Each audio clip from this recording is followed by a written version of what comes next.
నమస్తే, welcome to our channel. నేను మీ సిరి. షర్మిలకి చంద్రబాబు నాయుడు 100 కోట్లు ఇచ్చారని చెప్పేసి మనకైతే ప్రచారం జరుగుతున్నట్టు వార్తలు అయితే వస్తున్నాయి. దీన్ని జగన్మోహన్ రెడ్డిని ఓడించడానికి షర్మిల మరి ఉపయోగిస్తుందా లేదా అసలు 100 కోట్లు ఇచ్చారన్నది వాస్తవమా కాదా? సో ఈ అంశాన్ని మనకి వివరించడానికి మనతో పాటు ఉన్నారు జనసేన లీడర్ శ్రీనివాస్ గారు. నమస్కారం సార్. నమస్తే అమ్మా.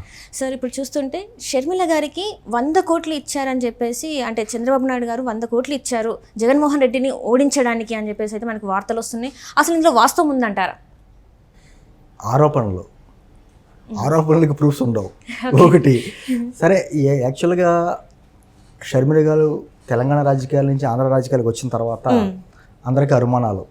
ఎందుకంటే గత ఎన్నికల్లో జగన్మోహన్ రెడ్డి గారి గెలుపుకి ప్రధాన కారణం కూడా ఆమె చాలా కష్టపడింది. జగన్మోహన్ రెడ్డి గారి కంటే ఎక్కువ కిలోమీటర్లు నడిచింది ఆమె. 3500 కిలోమీటర్లు నడిచింది ఆమె. మా అన్నకి ఓటేయండి, నా తండ్రి రాజ్యం తీసుకొస్తాడు అని చెప్పేసి ఆమె తల్లి విజయమ్మ గారు కూడా పొంగుపెట్టి మరీ ఓట్లు అడిగింది. కాలచక్రం తిరిగేటప్పటికీ ఆమె మళ్ళీ ఇక్కడి నుంచి తెలంగాణ వెళ్ళిపోయి అక్కడ తెలంగాణ పార్టీ పెట్టుకోవడం, వైఎస్ఆర్ టీపీ అని. అక్కడ సక్సెస్ కాలేకపోయాక మళ్ళీ ఆంధ్ర వచ్చి నేను ఏపీలో రాజ్యం తీసుకురావాలి అనేటువంటి మాటలు చెప్పడం అంటే అందరికీ ఇప్పుడు అనుమానాలు. అంటే తన అన్నకి ఇంత ఇదిగా ఆమె గత ఎన్నికల్లో సపోర్ట్ చేసింది కదా, మరి ఈ రోజున ఆమె వచ్చి ఆమె కూడా వైఎస్ఆర్ మన రాజశేఖర రెడ్డి గారి ఫోటో పెట్టుకుంటుంది. అదే రాజశేఖర రెడ్డి గారి ఫోటో జగన్మోహన్ రెడ్డి గారు పెట్టుకుంటారు. అంటే యాక్చువల్గా రాజశేఖర రెడ్డి గారి ఫోటో పెట్టుకోవడానికి అర్హత ఎవరికి ఉంది? కాంగ్రెస్ పార్టీకి ఉందా, వైఎస్ఆర్ కాంగ్రెస్ పార్టీకి ఉందా? ఎందుకంటే అంటుంది అనేటువంటి అనేక అనుమానాలు వచ్చిన తర్వాత ఈమె నిజంగా అన్నకి వ్యతిరేకంగా మాట్లాడుతుందా, పోరాడుతుందా అనేకటువంటి అనుమానాలకి పటాపంచులు చేస్తూ ఆమె తాను ఎందుకు మళ్ళీ ఆంధ్రప్రదేశ్ రాజకీయాల్లో రావాల్సి వచ్చిందో అని చెప్పడంతో పాటు తన అన్న చేసినటువంటి దుర్మార్గాలన్నింటినీ కూడా నిజం చెప్పాలంటే మిగతా ప్రతిపక్ష పార్టీలన్నీ చేసిన దానికంటే ఆమె కొన్ని నెలల్లోనే చాలా బాహాటంగా బయటకు వచ్చి ధైర్యంగా చెప్పడం. అదే సందర్భంలో మాలాంటి వాళ్ళు అడిగాం, నువ్వు ఎన్ని మాటలు చెప్పడం కాదు, నువ్వు నిజంగా మీ అన్నకి వ్యతిరేకంగా పోరాడితే నువ్వు పోటీ చేయవలసింది కడప నుంచి అయినా పోటీ చేయి, నీ ఓటు హక్కు ఆంధ్రాలో ఉంటే మీ అన్నకి వ్యతిరేకంగా పులివెందులైనా పోటీ చేయనేటువంటి డిమాండ్స్ పెట్టాము అప్పట్లో. సరే, ఆమె కడప నుంచి పోటీ చేస్తుంది.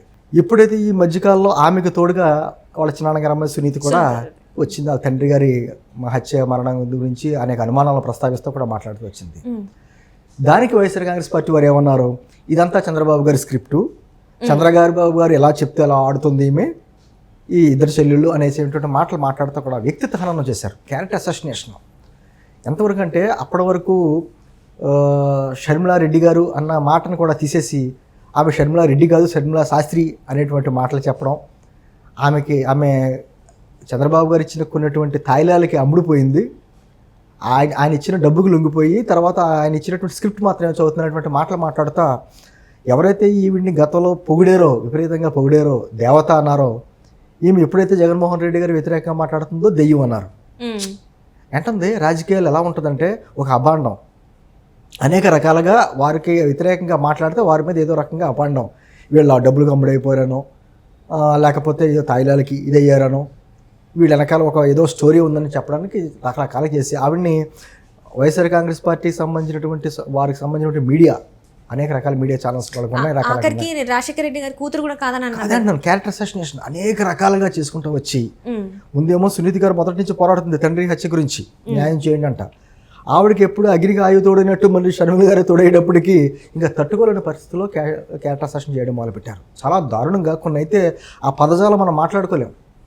అంత ఒక ఆడపిల్లని ఇంత దారుణంగా మాట్లాడొచ్చా? ఎందుకంటే ప్రత్యర్థి పార్టీ మేము షర్మిల గారిని వ్యతిరేకిస్తాం, మా పార్టీ ఎజెండా వేరు, ఆమె వేరేగా పోటీ చేస్తుంది కాబట్టి. అంటే విమర్శ విధానపరంగా ఉండాలి కానీ వ్యక్తిగతంగా ఉండకూడదు. గతంలో ఆవిడ చేసినప్పుడేమో ఆవిడ దేవత అని, ఇప్పుడు దెయ్యం అనేది ఎంతవరకు సమంజసం? దాంతోపాటు మీరు చెప్పినట్టు మొత్తానికి రాజశేఖర రెడ్డి గారి కూతురే కాదన్నట్టుగాను ఆమె భర్త కులాన్ని తీసుకొచ్చే శాస్త్రి, ఆవిడ రెడ్డి కాదు శాస్త్రి అని చెప్పడం అంటే ఆవిడ చేస్తున్న పోరాటానికి వైఎస్ఆర్ కాంగ్రెస్ పార్టీ వారు భయపడుతున్నారు అనే దానికి ఉదాహరణ అది. అందుకనే మీరు అడిగిన ప్రశ్నలోనే 100 కోట్లు ఇచ్చారంటారు, ఆ 100 కోట్లల్లా ఇంకొకటి దగ్గరికి వెళ్ళాడు 1000 కోట్లు అంటారు, లేకపోతే కేవలం తెలుగుదేశం పార్టీ క్యాండిడేట్ని డమ్మీ క్యాండిడేట్ని పెట్టారు కేవలం ఈవిని గెలిపించడానికే అనేటువంటి మాటలు మాట్లాడతారు. ఎన్ని రకాల మాట్లాడి ఈ రాజకీయాల్లో సహజం. మనం అవి అండర్ గ్రౌండ్లో ఏం జరిగింది, బ్యాక్గ్రౌండ్లో ఏంది మనకు ఎవరికి తెలియదు. కానీ వాస్తవం ఏంటి, ఆవిడ మాట్లాడుతున్న మాటలు వాస్తవమా కాదా? ఆవిడ ఈ స్టెబిలిటీగా ఆంధ్రప్రదేశ్ రాజకీయాల్లో ఉంటుందా ఉండదా? ఆమె కాంగ్రెస్ పార్టీ తరఫున పోటీ చేస్తుంది కాబట్టి ఈ రాష్ట్ర విభజనకు కారణమైనటువంటి కాంగ్రెస్ పార్టీ కదా, మరి హామీలన్నీ ఆవిడ నెరవేర్చగలదా లేదా? అవును. పక్కన ఉన్నటువంటి తెలంగాణ రాష్ట్రానికి ఆంధ్రప్రదేశ్కి రేపొద్దున్న ఈవిడ కానీ ఎంపీ కానీ అయ్యిందనుకోండి సపోజ్, పక్కన తెలంగాణ రాష్ట్రంలో కూడా కాంగ్రెస్ పార్టీ ఉంది.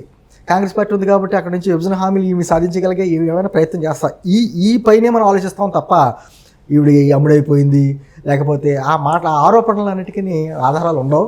ఖచ్చితంగా ఆవిడ చేస్తున్న పోరాటాన్ని మనం ప్రశంసిస్తాం, అభినందిస్తాం. ఒక ఆడపిల్లగా ఆమె ఎంతవరకు పోరాటం చేయాలో అంతవరకు పోరాటం చేస్తుంది. కానీ విధానపరంగా సైద్ధాంతికంగా వారికి మాకు వ్యతిరేకం. ఇప్పుడు మేము మా కూటమిలో ఉన్నాం, జనసేన బీజేపీ తెలుగుదేశం కూటమిలో ఉన్నాం. ఆమె కాంగ్రెస్ పార్టీ నుంచి ఆమె పోటీ చేస్తుంది, ఆమె అభ్యర్థులను కూడా పెట్టారు.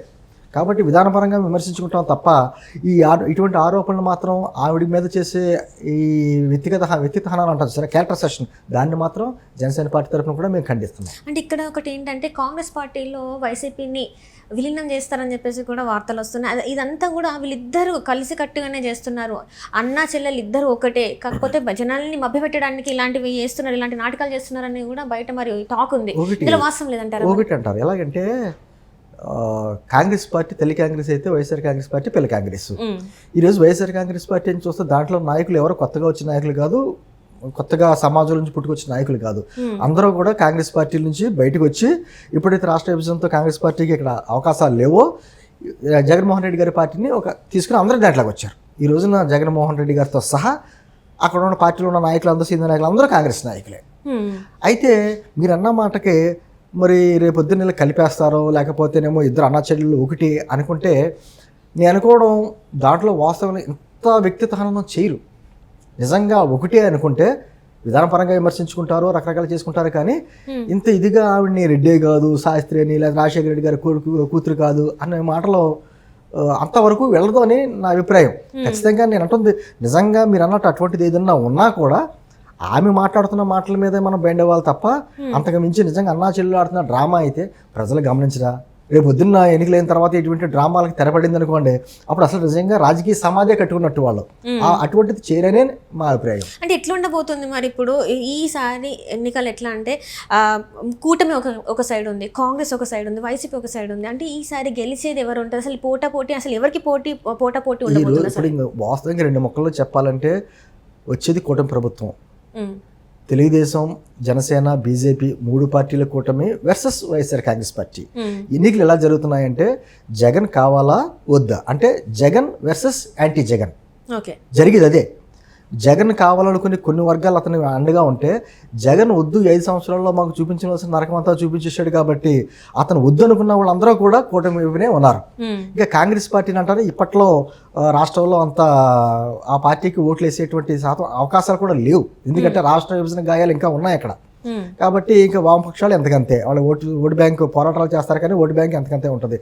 కాబట్టి పోరాటం వల్ల కూటమి వర్సెస్ వైఎస్ఆర్సీపీ ఖచ్చితంగా కూటమికి అధికారంలో రాబోతుందమ్మా, దాంట్లో no doubts. Right sir, right. Thank you so much sir. Thank you.